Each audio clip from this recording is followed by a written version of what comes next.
Farm information bureau കാർഷിക വാർത്തകളിലേക്ക് സ്വാഗതം. വാർത്തകൾ വായിക്കുന്നത് അനുമോൾ.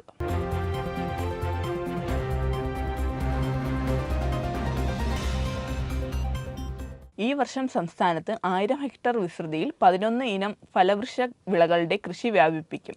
നാടൻ ഫലവർഗ വിളകളായ മാവ്, പ്ലാവ്, വാഴ, പപ്പായ എന്നിവയ്ക്കൊപ്പം mangosteen, rambutan, dragon fruit, avocado തുടങ്ങിയ ഫലവർഗ വിളകളെയും ക്ലസ്റ്റർ അധിഷ്ഠിത കൃഷിയിൽ ഉൾപ്പെടുത്തിയിട്ടുണ്ട്. ഫലവൃക്ഷ വിളകളുടെ കൃഷി പ്രോത്സാഹിപ്പിക്കാൻ ഈ വർഷം തന്നെ 200 ക്ലസ്റ്ററുകൾ കൃഷിവകുപ്പിന്റെ നേതൃത്വത്തിൽ സംസ്ഥാനത്ത് രൂപവൽക്കരിക്കുന്നതാണ്.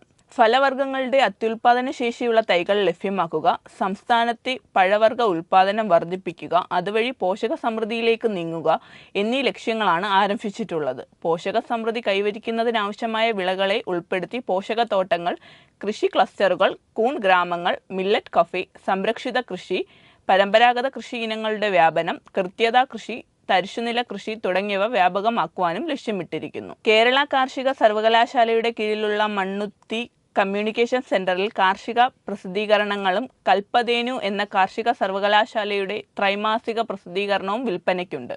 ബന്ധപ്പെടേണ്ട ഫോൺ നമ്പർ 0487237073.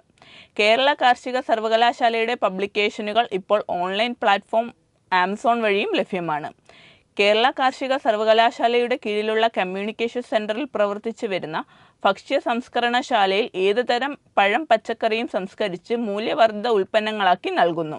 കോഴിക്കോട് കൃഷി വിജ്ഞാന കേന്ദ്രത്തിൽ വെച്ച് നവംബർ മാസം 70 പോഷകത്തോട്ടം എന്ന വിഷയത്തിലും 21 അലങ്കാര മത്സ്യകൃഷി പ്രജനനവും പരിപാലനവും എന്ന വിഷയത്തിലും പരിശീലനം നൽകുന്നു.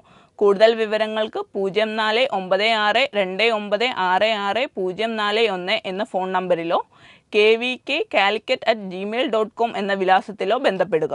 കാർഷിക വാർത്തകൾ അവസാനിച്ചിരിക്കുന്നു. നന്ദി, നമസ്കാരം.